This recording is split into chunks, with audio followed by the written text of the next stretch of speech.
Fallout Equestria, Heroes, by No One. Chapter 31, Eye of the Storm. When she awoke, the world was on fire. Ah! I gasped at the sharp pain of a needle going through my neck. Stop moving!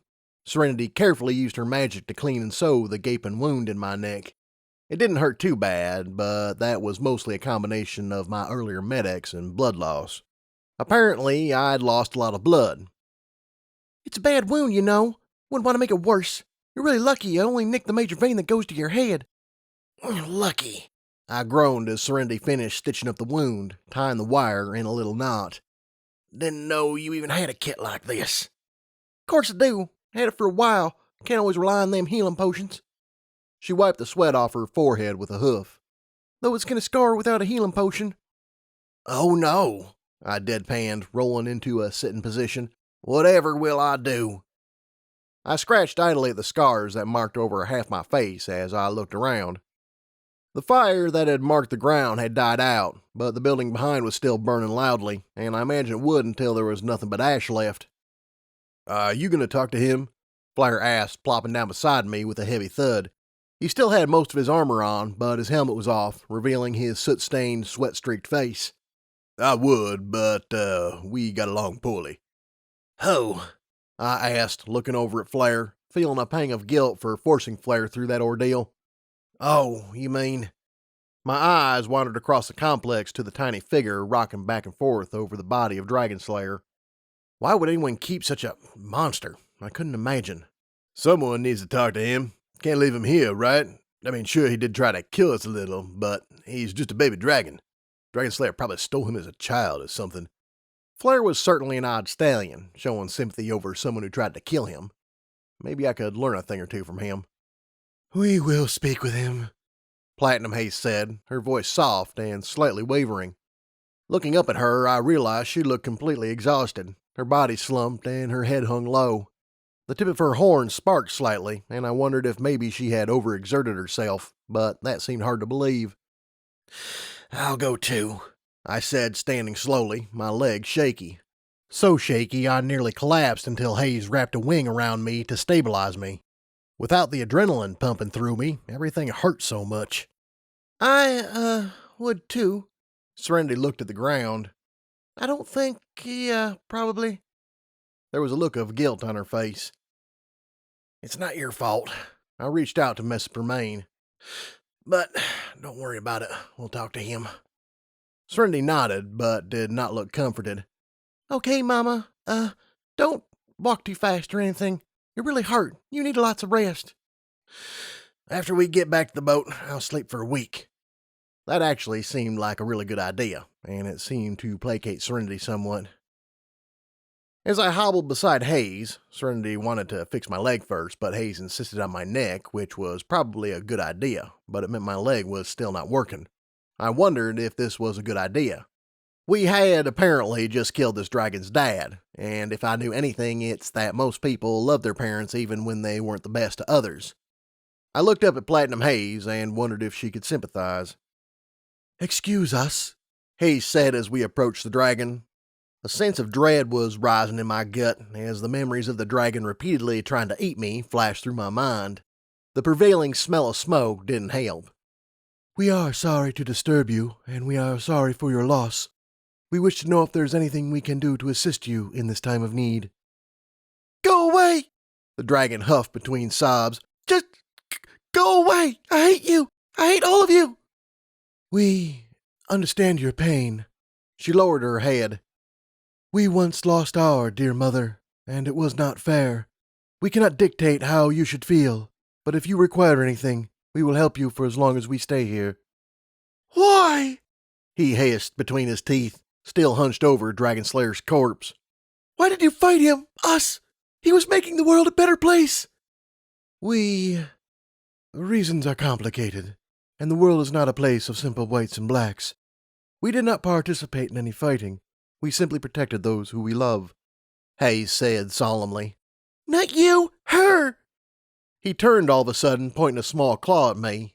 It was hard to remember that this small purple and green dragon with its large yellow eyes and tiny wings was the same dragon I was fighting not long before. Even with all the rage he could muster in his tiny face, he was anything but threatening. I felt like I'd been hit. He manipulated me a while back to start a war, and then he used the laughing stain to attack Dice. He killed Pinprick, a friend of mine with a small daughter. He killed the Batmare, setting off a megaspell. He kidnapped my daughter! My voice slowly rose as I spoke until I realized I was yelling. I shut my mouth and looked away, ashamed at raising my voice at such a small creature. I gripped my teeth and took a breath as the small dragon quivered in front of me. He would have done the same to me. He tried to do the same. You did too. I know you loved him, but to me, he was a monster. You should have listened, Avarice, that's what Dragonslayer called him, said. He tried to show you, but no, you wouldn't listen. He huffed, rubbing his eyes. I don't want your charity. He spat at the ground at our hooves. Leave. Go. Let me bury my papa in peace. Then let me leave. Far away. So far away I'll never see your likes again. I bit my lip lightly and gave a nod. Okay. For what it's worth, I'm sorry. Not that he died, but that he died and meant so much to you. Just go away, the dragon begged once more. So we did.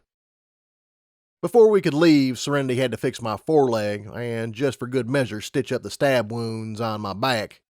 Those had been mostly absorbed by my armor, so they weren't that pressing, but she insisted. Unfortunately, as we were doing that, Flare just had to go poke around at the disabled Ponitron and turn it back on. At least he was somewhat bearable when he was complimenting us on our victory over the dragon, but that didn't mean he wasn't frustrating on principle. Eventually, though, we made it out of that damnable canyon. As we took our last steps outside the gate, I turned and looked at the words written on the plaque leading into the base. Fort Spitfire. May those who die to defend peace never be forgotten. I laughed, just a little. It would have hurt too much to laugh more. There was something profoundly funny about that plaque. I didn't know what, but it was worth laughing about at least. So, that was fun, Flare said, looking back towards the canyon, carrying his helmet under a wing. A filly rescued, a madman killed, a dragon defeated. This is the type of story that needs to be written down lest people forget. But there's so much missing context. There was a sly smile on his face. But it all worked out. Nobody died, and Hyde didn't even lose a limb. Came close, I said, grunting through the pain throbbing through my body. Who knew repeatedly getting knocked around by a dragon took a toll on you? At least we survived. For now. Flare looked back at me. Listen, Hyde, I know you want to take a swing at the Watchers, because if Dragonslayer is telling the truth, well, what they did to you, what they were planning to do, I'm not going to try and stop you anything stupid like that, but be careful. They made you like you are, and they can unmake you. The pain in my gut burned away to dread and fear. Just thinking about what they did, what it meant, it made me feel queasy. I know. I stared intently at the ground, trying not to betray my emotions. You sound like you won't be there with me. I won't. He flapped his wings gently to lift himself into the air. My home was attacked, my people betrayed, and betrayed by themselves. Remnants need me. I like you, Hyde, but they're my family, and I told you I'd need to go to them after we rescued Serenity. It's time. Oh, I'm sure there'll be plenty of time to take out the Watchers together. I walked closer to him. Until then, I placed a friendly hoof on his shoulder. Stay safe.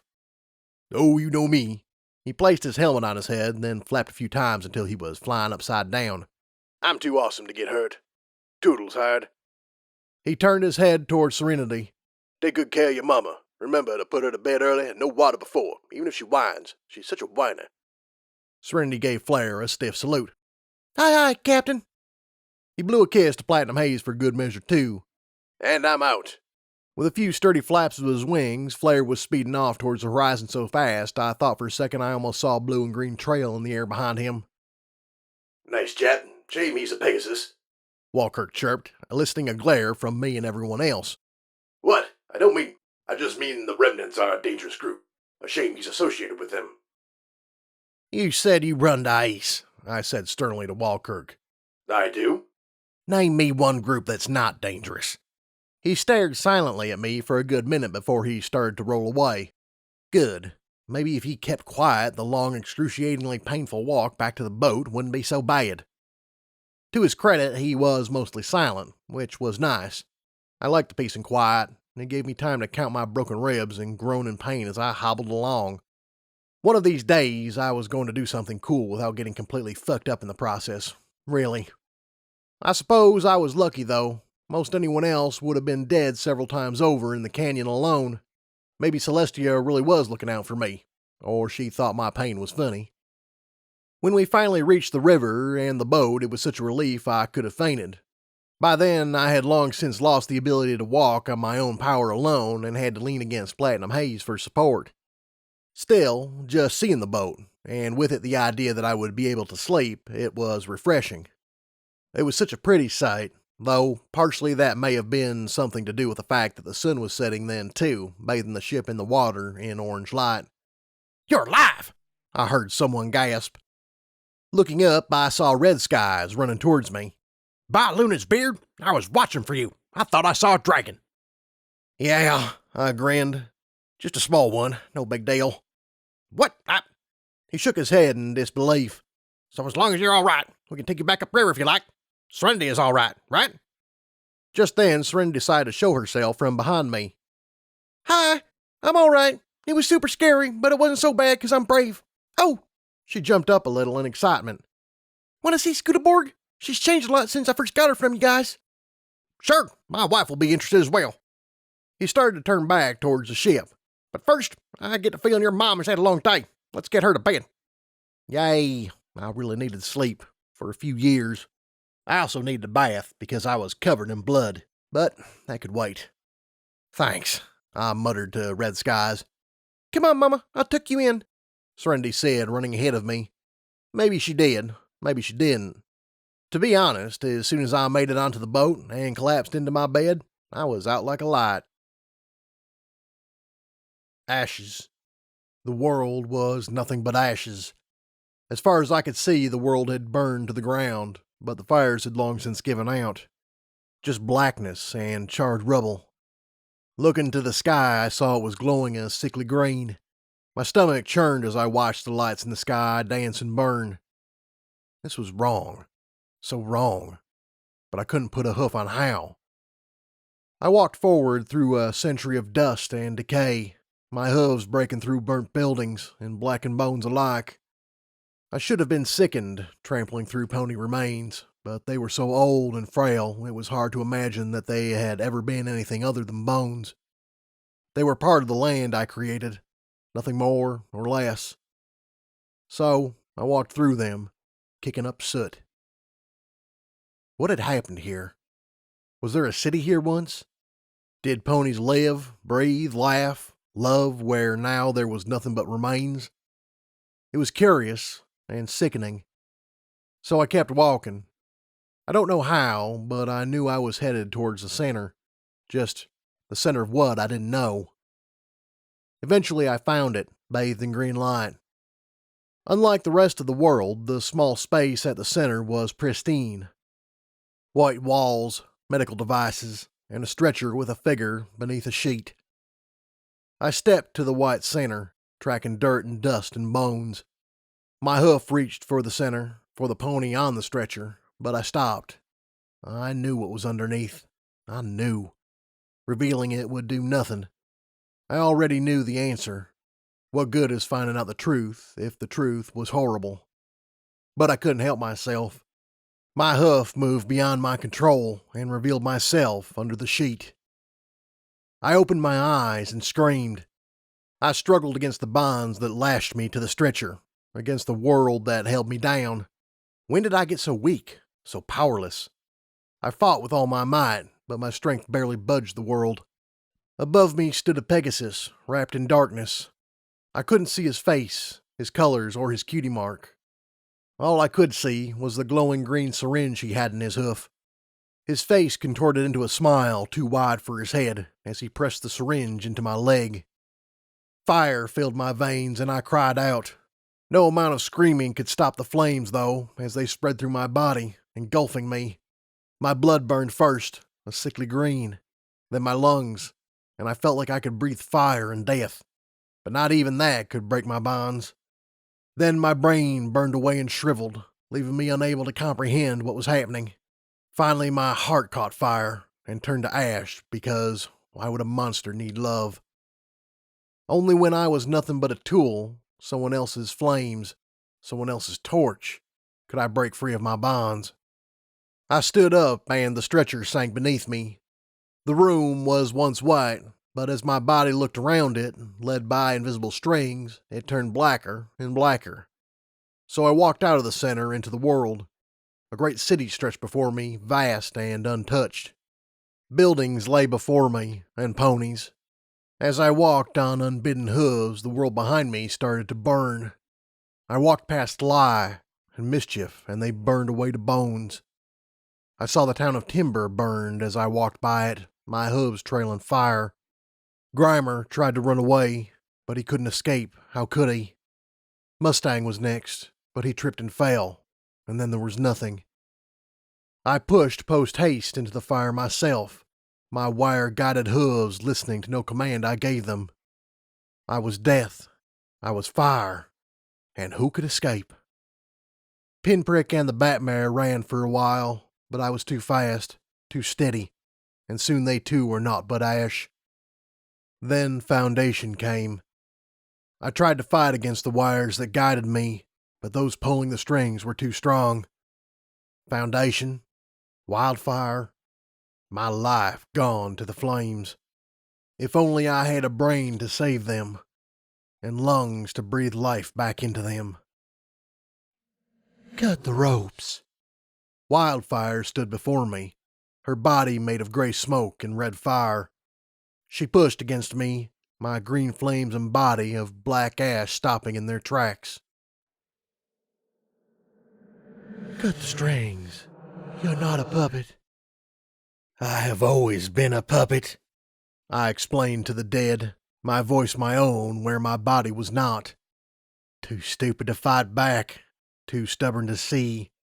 I'm a follower, like Platinum Haze. Cut the strings and run, Wildfire was saying desperately, her flames growing brighter and brighter. You are you. Don't let them manipulate you. I am fire and ash. My head lowered. I am death and destruction. The rubble on my flanks show it. That's what I bring. I see it now. I didn't start the fire, but I spread it with every move I make. I can't fight what they made me. I'll die at their command, at their word. They made it so. And when I do, the world will burn. And that's my destiny. You're smarter than you realize, and stronger than most can comprehend. The smoke took solid form, but only for a second. You're tough, too tough. Do you know the phrase between a rock and a hard place? I blinked at her in confusion. You are the rock. Shove them into a hard place and you are sure to win. To get out. What do you know? My voice rose, and behind me the flames rose. Emerald and jade, they threatened to swallow me whole. Tears stung at my eyes.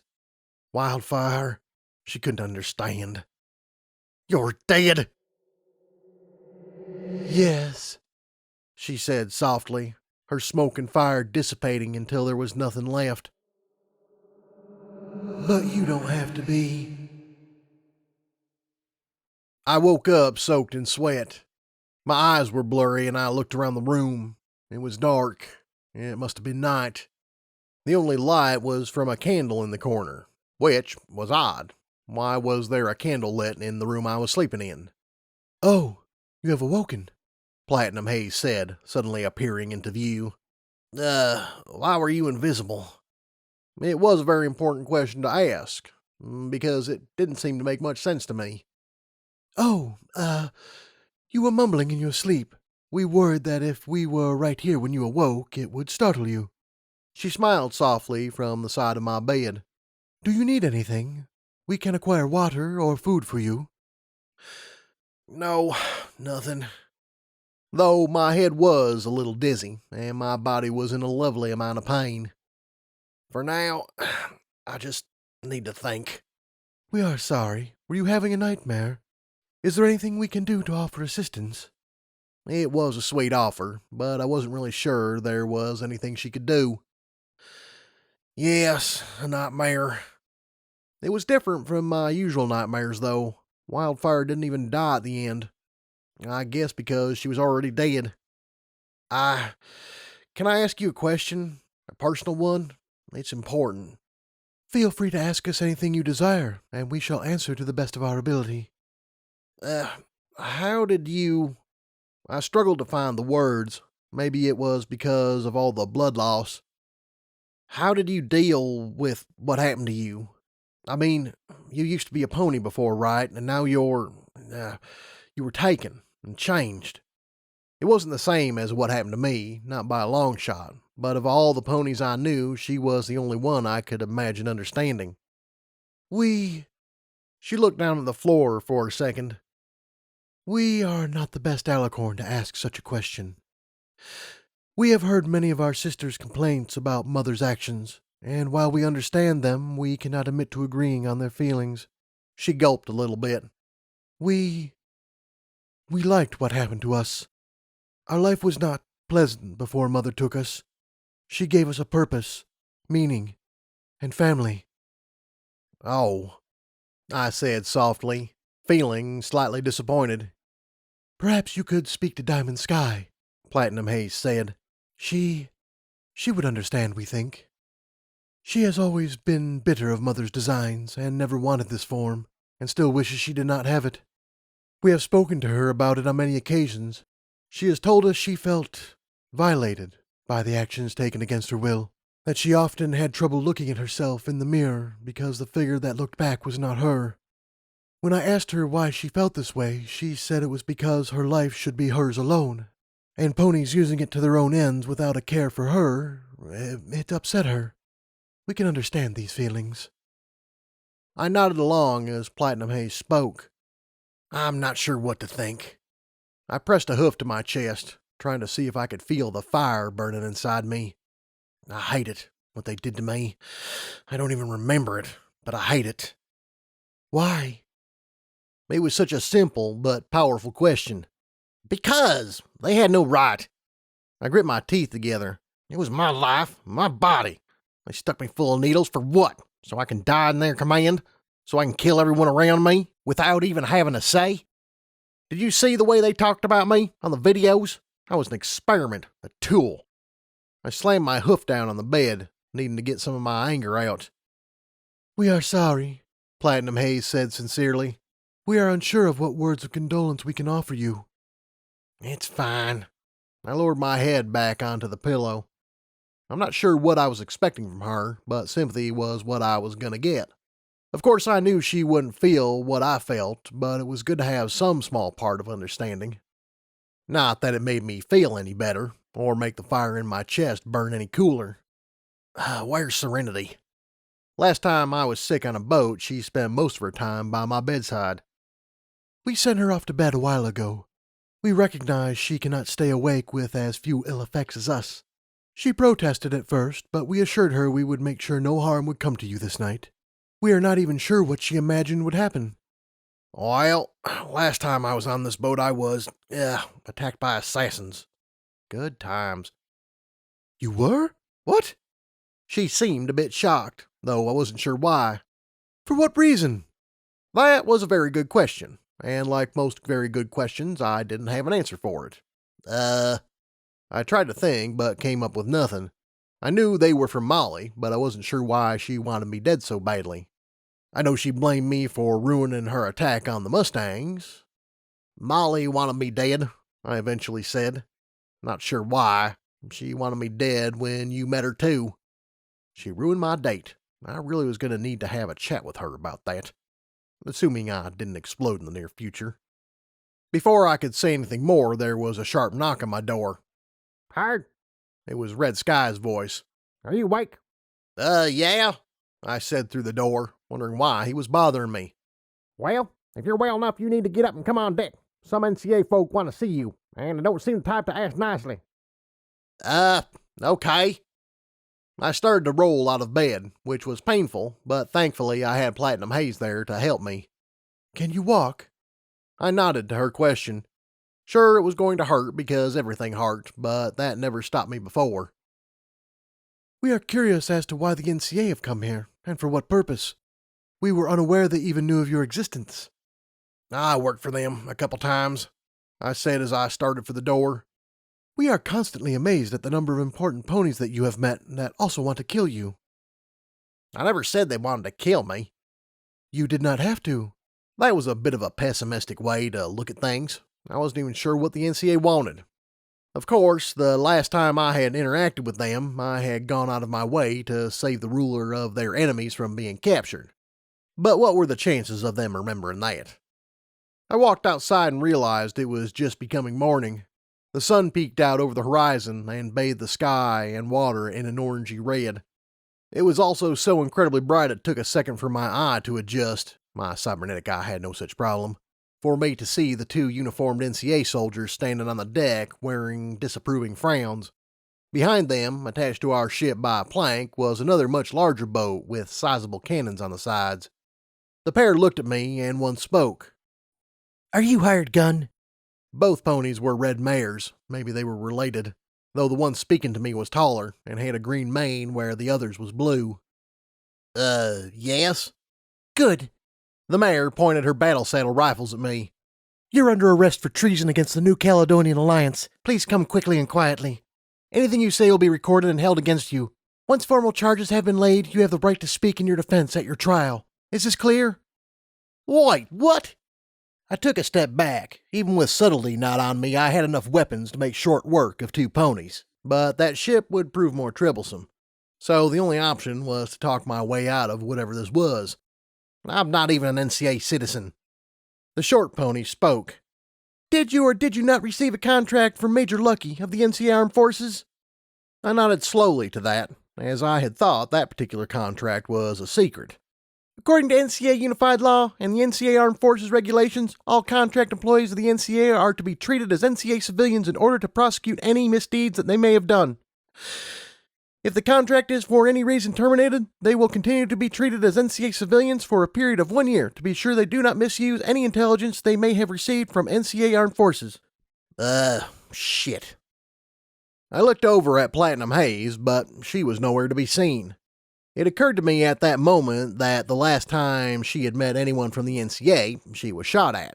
I couldn't really blame her discretion, but I really could have used her help. Well, I refuse to go with you. Red Skies gave me a bit of a glare. What am I even being charged for? The shorter mare answered again. Conspiracy to commit murder against NCA personnel, conspiracy to commit treason, and obstruction of justice, specifically in regards to the events that unfolded at the Walkirk train station. What did I supposedly do? I got the feeling that these ponies weren't really important enough to know. Do you think we care? The taller mare asked, which was also a good question. These orders come directly from Major General Hailstorm. Maybe you're innocent, maybe you're guilty. Maybe you're actually Celestian fucking disguise, but when you get a signed letter from the Major General, you follow those orders. Well, The tall mare cut me off and walked close. As she did so, my cybernetic eye started to recognize her as a threat and put a border around her that marked her as the highest level of dangerous. On that ship behind me are 30 heavily armed NCA soldiers who are mighty pissed that they're not on the front lines. They've been itching for a fight ever since the bipeds tried to blow up our base, and they have been stuck looking for you. I was told by a little birdie that you were injured recently and have no healing potions. I also know you have a mare friend and a daughter you don't want to get hurt.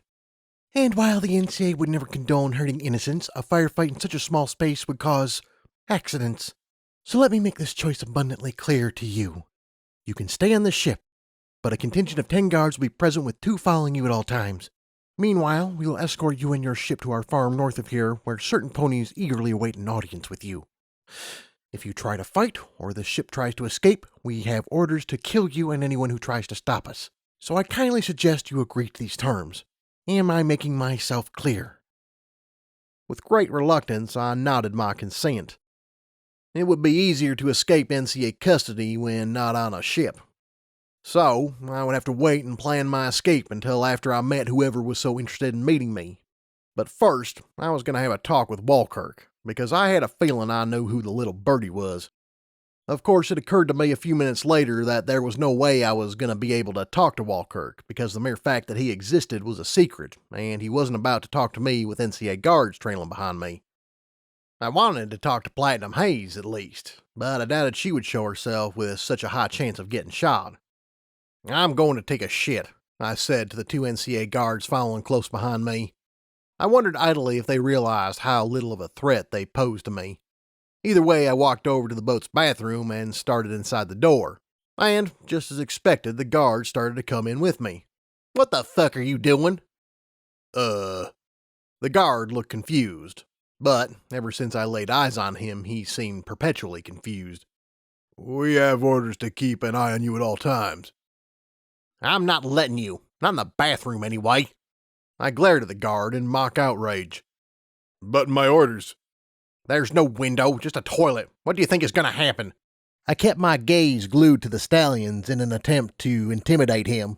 It usually worked. "But Listen, I pushed him out of the doorway. "If I don't get out in 5 minutes, knock, or break the door down." Before he even had a chance to reply, I walked through the door and closed it on his stupid face, leaving him standing there with his partner looking befuddled. I looked around the small room for a brief second before whispering, "Haze?" There was a slight shimmer, and suddenly there she was standing.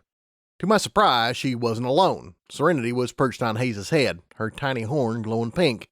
"Hi, Mama." "We are sorry about our actions earlier," Haze said slowly. "We have brought Serenity with us so we can talk in peace. We have heard she has a unique spell that has proven useful." "I'm basically a ninja," Serenity explained, tapping her horn. "Probably the best ninja ever." "Of that we are sure." Platinum Haze tried to look at Serenity to smile at her, but given the filly was on her head, it proved difficult. "Oh, She turned her attention back to me. "We mean to apologize for our actions. We should not have left you bereft of friends at your time of need. But our previous experiences has shown the NCA are hostile to our kind." "I understand," I said with a sigh. "It's no big deal. If they were actually arresting me, they wouldn't let me stay on this boat." "Are you certain this is the case?" "Well, yesterday I learned I'm actually a walking bomb, so no, I'm not certain about anything." Haze visibly recoiled. I guess my self-deprecating humor wasn't funny. "We are still worried. The NCA's intentions are suspect from what we understand, and it would be in the best interest of all if we had an escape route planned if they mean to go through with such an act." "We go invisible, run away?" I offered as a plan. "We suppose, though that is a bit simplistic." "So am I said. Besides, we didn't have a clue what to expect, so trying to plan anything bigger with such little information was foolhardy. "I could shoot him with my ninja skills," Serenity offered as a potential solution. I was slightly taken aback by Serenity's enthusiasm. "Do you really want to?" I asked her. "Not really," she admitted. "Just wanted to sound cool." There was a loud rapping on the door. "Are you done in there?" Stupid annoying guards. Right, okay. I looked back over at Haze and Serenity. "Just, when I go, follow me silently. Be prepared for anything. It's not for a few days yet, so be careful on the boat with all the guards around." And with that, I turned to walk out the door as the two of them vanished behind me. I don't remember the sun having an eye before. Maybe I couldn't see it before because it was too bright, but there it was staring down at me. Funny thing about the clouds being gone, it means the sun can watch you all the more. It wasn't just the sun though, it was the walls too. When I went inside, they had eyes, following me as I walked across the room. When it was overcast, the clouds had eyes, and when it rained, the puddles looked up at me. I couldn't escape the eyes, no matter how hard I tried. "We are watching you," the eyes whispered. I would ask why, but I wasn't allowed a voice. They heard my wordless question anyway. "We are the Watchers," the eyes said, the pupil burning bright and vibrant green. "Wake up." "Huh?" "Wake up." Something jabbed me in the stomach, and suddenly my eyes shot open. The guards who had been following me for the past few days as the ship sailed upriver were there. We're here. Your presence is demanded. Yay, I mumbled sleepily and picked myself up out of bed. The past few days had been obnoxious, as it was hard to get rest and recuperate with morons following me around. On the bright side, they had healing potions on them, which Serenity was nice enough to steal from them and sneak to me when they weren't looking. That, combined with Platinum Haze walking around invisible, led them and the other NCA ponies to suspect the ship was haunted. They looked relieved to finally leave. I stood up and stretched my legs. I figured I wouldn't be allowed to bring my weapons, but it wasn't likely they were going to take my legs, so I was more than confident. They let me put on my armor, though, which was nice and clean because I was able to wash all the blood off it during the trip. "Who am I mating?" I asked as they escorted me out of the room. "You'll find out," was the only answer I got. "I hope it's Major Lucky. We get along so well." One of the guards shot me a surprised look, which pretty much confirmed my guess. Either that or he was surprised I had met the ghoul before. The two looked relieved as we finally left the boat onto the waiting dock. I'd never seen the great NCA farm before, and the only thing I knew about it was that it was partially owned by Molly, and that it provided most of the food in Dais. It was simply massive, stretching for miles in every direction, even as the river bifurcated. I bet you're surprised I know that word. The farm in half. There was more green there than I had ever seen in my life, not to mention an entire orchard filled with grown trees. "Whoa," I said quietly. "How is that possible?" "You can thank the zebras at Kharkov," the guard said with a sly smile. "All could. They provided talismans that could purify soil of radiation to allow trees to grow. The radiation seeps back eventually. We used to trade them for fresh water, but since they vanished, we have enough talismans for now, and the NCA is looking for a way to make more." I was surprised he was telling me all this. "Who works the fields?" I asked. I saw a lot of ponies in the fields, but there wasn't just ponies. There were at least 3 minotaurs out there, and a lot of armed guards. The guards kept walking towards a large building on the wall of the farm. "Workers from Dais mostly. They usually work in shifts. A week here, a week in Dais. Though the NCA has been known to buy prisoners and put them to work. Better than letting them rot." Oh, that's why he was telling me. He expected me to be put to work in the field. I would probably be good at it, but it seemed rather boring. "I see." "You will." The guard smirked again, reminding me that I hadn't kicked him in the face yet. Eventually, we reached the building, which to my surprise was actually a pre-war building. They must have built the farm around it because the other buildings I saw, I think they were residences, looked to be made of the usual scrap. The inside was slightly rotten and dank, with candles lighting up the room. I was quickly ushered into what I think used to be a dining room, but was turned into something of a war room. Maps and diagrams of the area were spread out across the tables, and there were a few computers. The doors closed behind me, leaving me with the two ponies in the room. Both of them I recognized right away, even if they didn't even look up from the map they were looking at. I walked forward and cleared my throat, but the two just whispered to each other.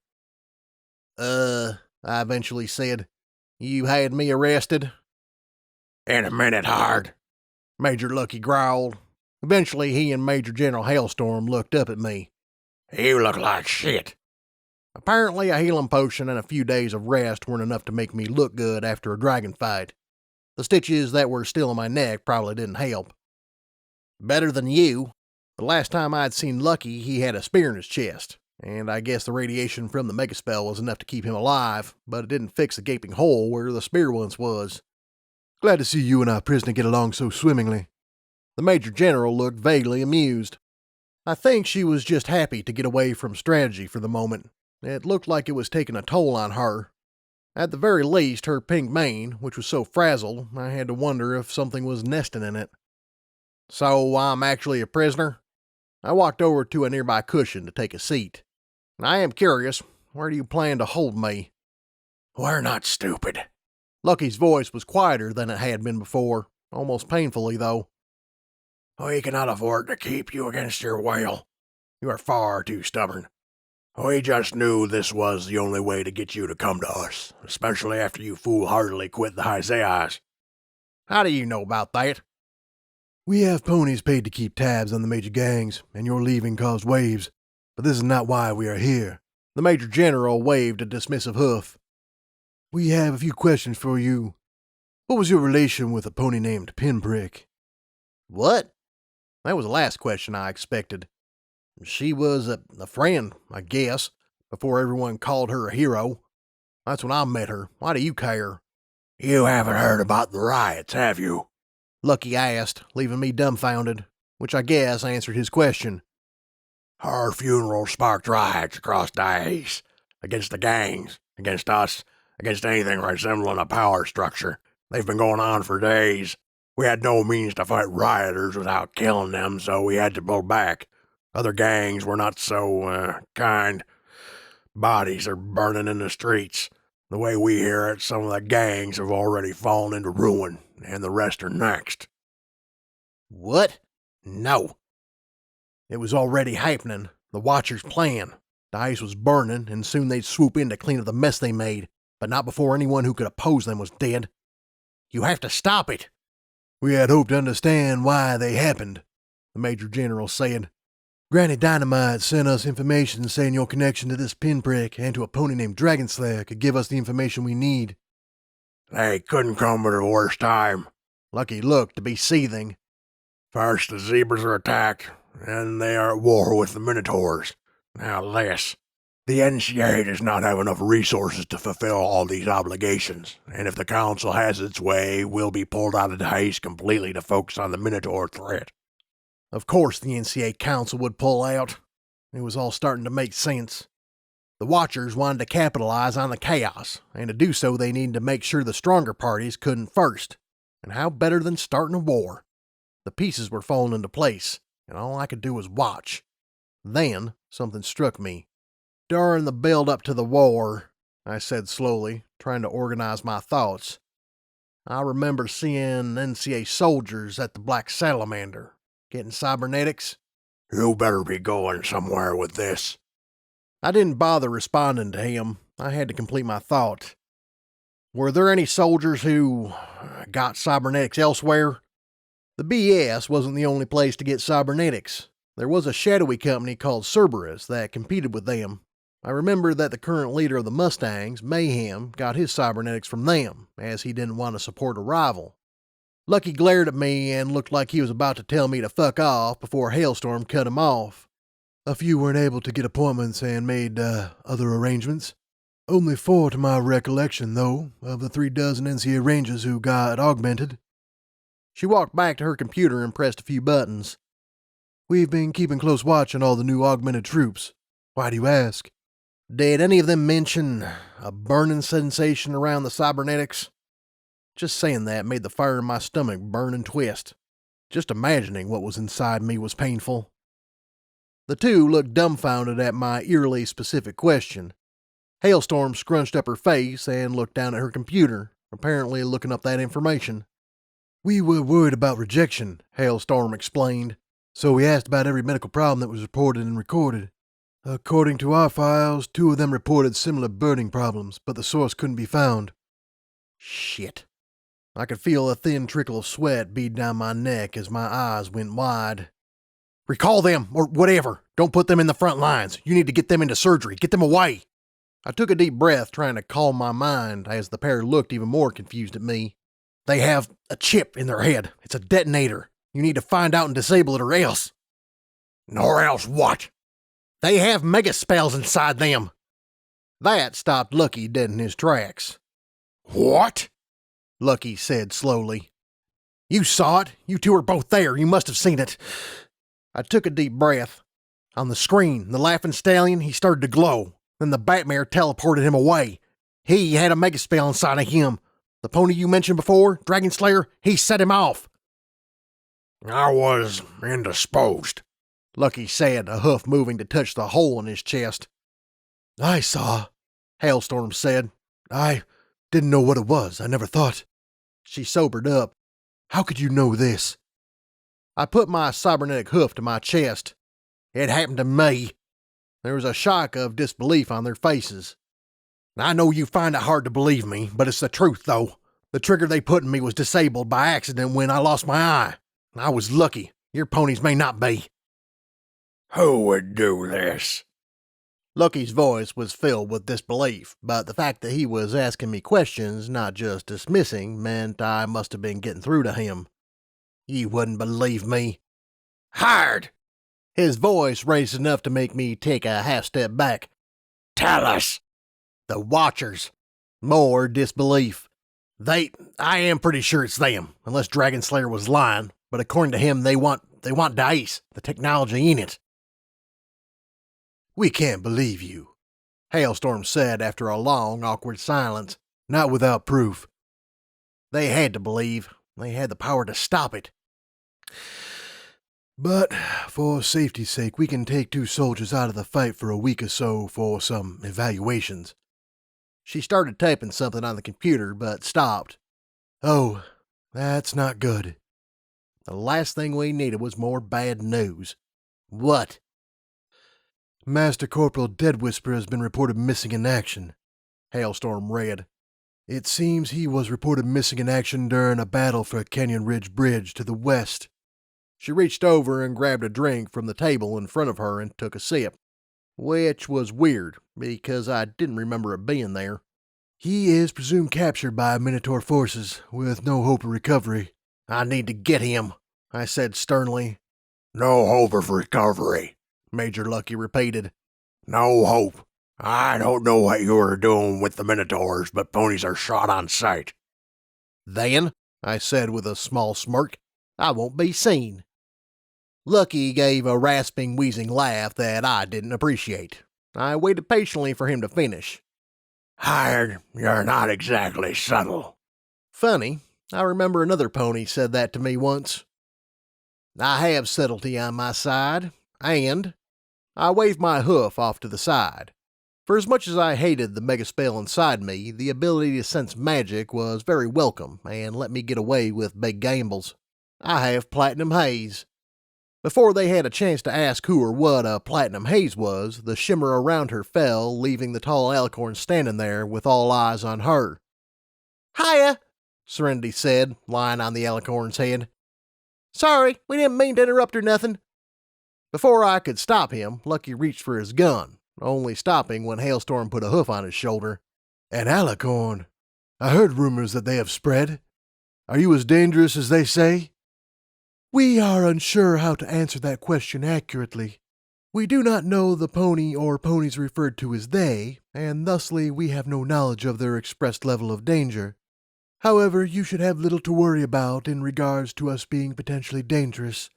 We have vowed never to harm another sentient being, and thus far we have never broken our oath. Our name is Platinum Haze. It is a pleasure to meet the both of you.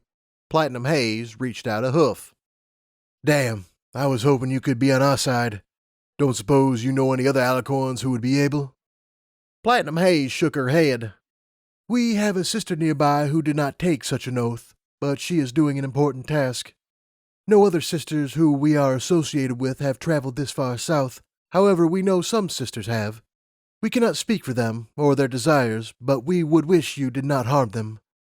Sisters? Lucky said curiously. Like Luna and Celestia? I had forgotten Lucky was old enough to remember when they were in pony form. No, it is a long story, and we wish not to say it, but all alicorns are our sisters, and shall remain so until such a day when new alicorns can be born. The new alicorns would be our nieces, we suppose. Hailstorm looked a mite confused, but accepted it. And how exactly will you help Hired on this extremely dangerous mission the NCA officially doesn't condone or recognize? Huh? She tilted her head and looked over at me. We imagine she refers to our obvious abilities in invisibility. As a blue alicorn, we have been bestowed the power of invisibility, not unlike your stealth bucks. We are well practiced, and hard to notice, as you can attest to. Serenity here is also helpful in those endeavors. She is well versed in sound magic. Together we're basically ninjas, Serenity explained. Well, me more'n her, 'cause I trip less. Ninjas? Lucky looked dumbfounded. 3 ninjas, if you count Scootaborg. Serenity! If she started talking about Scootaborg, all hope of ending this conversation quickly would be lost. Sorry, Serenity said in such a way it was clear she wasn't sorry. Anyway, I tried to steer the conversation back on track. We need to find him, get him back. In the meantime, the one who's still safe, look for the chip in his head. You'll see. And if we do, Lucky started to pace across the room. then what? The Watchers are evil? Serenity scrunched up her face. Or at least antagonistic towards Dice. What do you imagine the NCAA would do about it? We're caught up in a war and we don't have the forces to spare. Stop your war. Focus on the ponies who caused it. Lucky just laughed at me. Either that or he was gargling rocks. It was hard to tell with ghouls. What Major Lucky means to say. Hailstorm's brow was furrowed as she stared at Lucky. I was amazed she hadn't shoved her hoof in his mouth to shut him up. Is that the NCA Council would never agree to stop the war. It's been coming for too long. However, the Watchers aren't a large organization, and if there is proof... Right. I got the feeling they didn't believe me. Now, what can you tell us about Pinprick? Hailstorm quickly changed the subject. It was her funeral that caused the bloody riots, but nobody seems to know why. She was a foul-mouthed bitch, I said. There really was no way around that. But she helped ponies. The radio called her a hero. Ponies believe that. When a hero dies, they become a martyr. Martyrs are easy to exploit. Who she was doesn't matter. She's a symbol now of everything wrong with Dice. That's not helpful. Lucky looked displeased at the whole conversation. Sorry, I tried to sound as sincere as I could.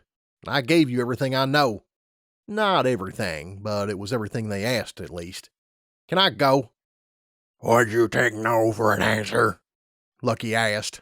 I didn't bother to respond. I just raised a curious eyebrow in his direction to see if he was serious. Fine. The NCA officially pardons you of all charges laid against you, Hailstorm said, a small smirk in her face. But don't go just yet. I assume you're going straight to find Dead Whisper? I gave a slight nod. You'll run into NCA patrols, so you'll need authorization. I'll write something up for you. Say you're there to perform routine maintenance on our artillery. Once you go on your mission, though, you won't have the paper shield anymore. Try not to get caught or die. We will endeavor to make sure she does not get caught, Platinum Haze said as I nodded my agreement. Serenity just said, Ninjas! And left it at that. We got our paper shield, got our stuff from the boat, and went on our merry way. The two guards seemed confused why we were let go, and I found it fun not to tell them. We said our goodbyes to Red Skies and his wife before heading off across the wasteland, the map of my pit buck providing a useful guide. We walked for a good long while, until it started to get dark, but I wanted to be well outside of the NCA's hearing before I yelled at Walkirk. Why the hell did you tell the NCA I could help them? Much to my annoyance, Walkirk had spent the past few days acting like a robot. Well, maybe actually he had just left the platform because he didn't answer me. Hey, Walkirk!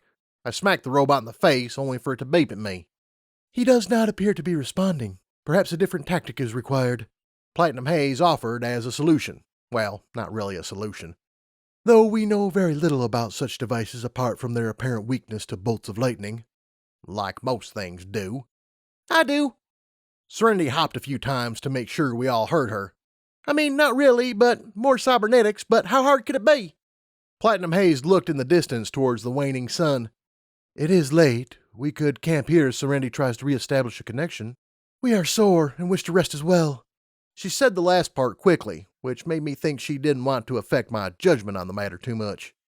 We can camp here, I said and looked around. There wasn't much cover, just brown rocks and craggy hills, but there was a blackened husk of a tree nearby we could use for firewood, so it was as good a place as any. Sweet, Serenity said and ran towards the robot, a screwdriver already in her mouth. Before going over to the tree for some firewood, I moved closer to Platinum Haze, putting a hoof on her back. Lie down and rest. Did you take any of the healing potions on the boat? Platinum Haze did as I asked, lying down slowly.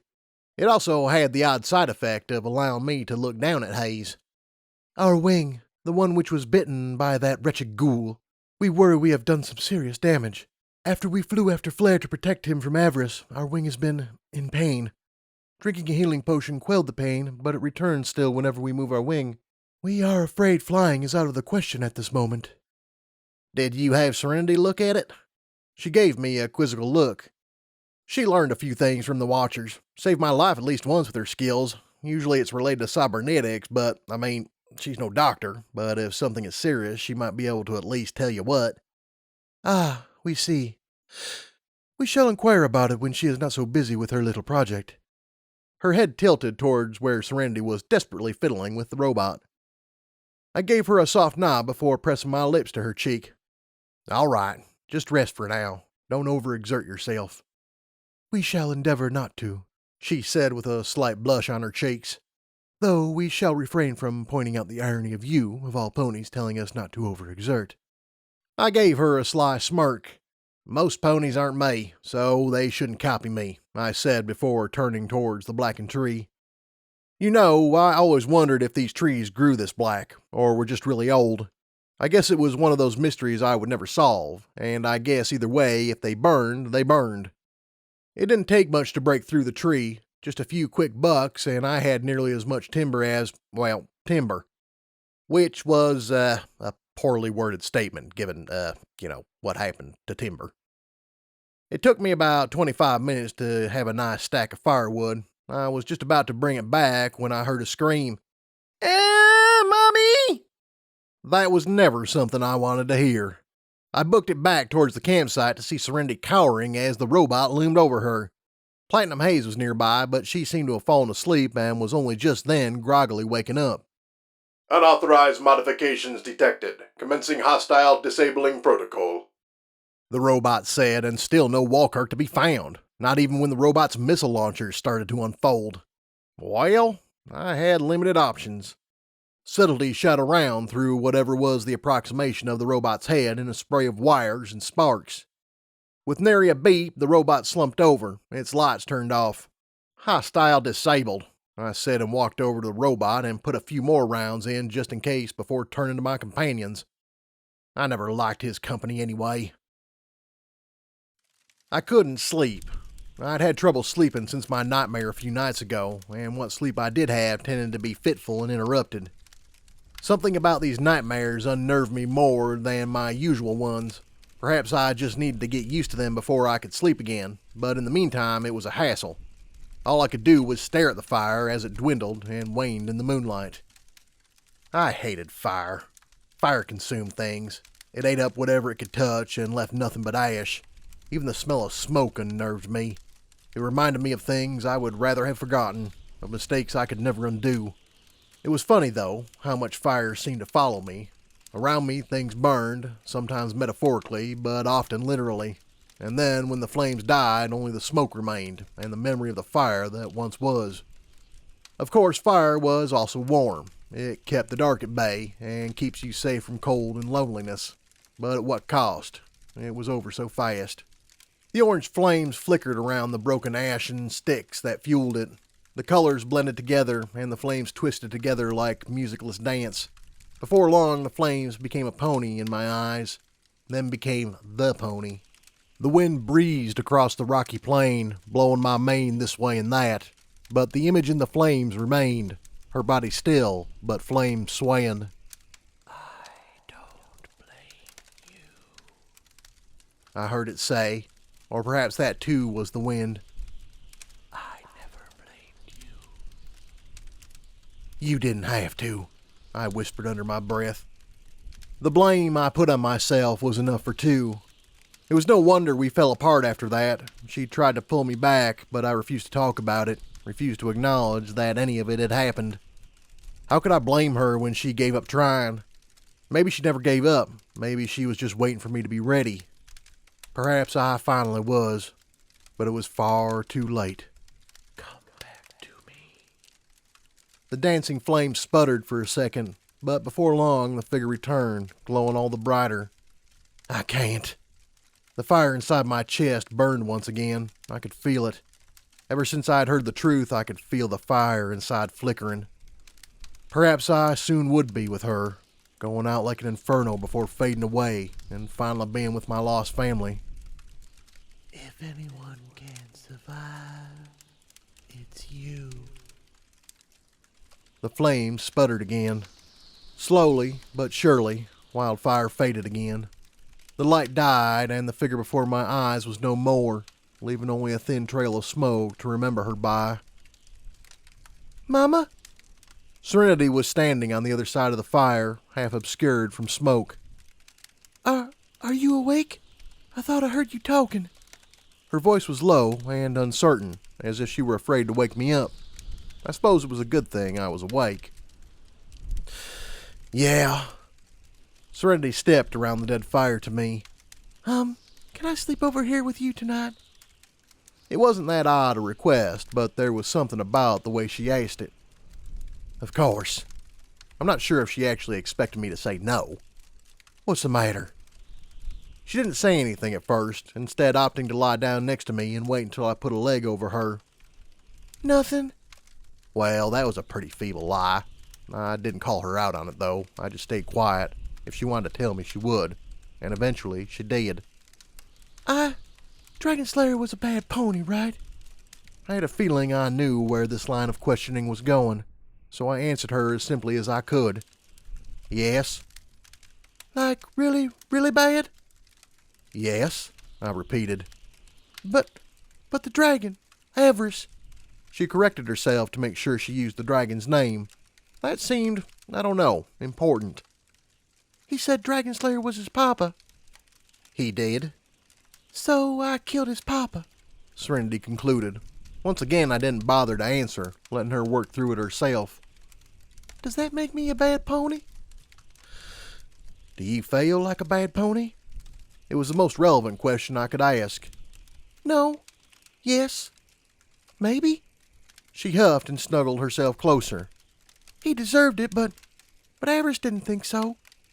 But he tried to kill us too. We tried to kill his father first.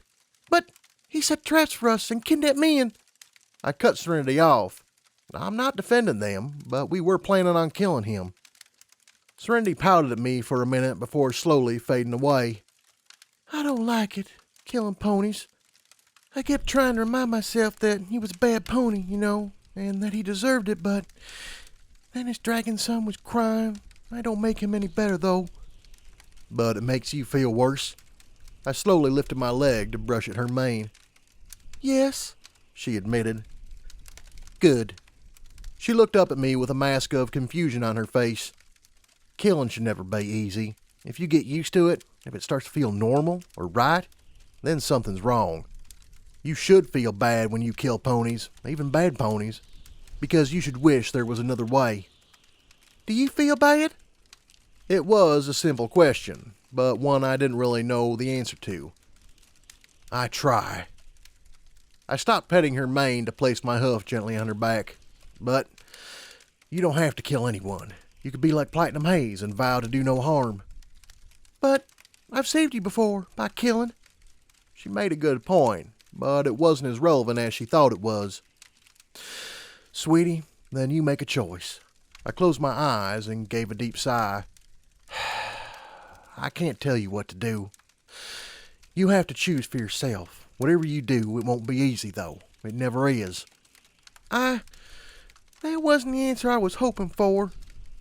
Sometimes, lots of times, there are no right answers. Just answers that seem right at the time. I gave her a squeeze. You're strong and smart and very capable. If you never want to touch a gun again, I understand. Serenity nodded, but didn't say anything. I wish I could have been more comforting to her, but I didn't want to lie. She was in too deep for comforting lies to help at all. Eventually, she fell asleep snuggling up to me, but I stayed up and looked down at her, praying she would make better choices than I had. Level up. Skill note, speech, 90. New perk, Mega Spell Anomaly. You now explode when your health is 20 or below. It is probably deadly.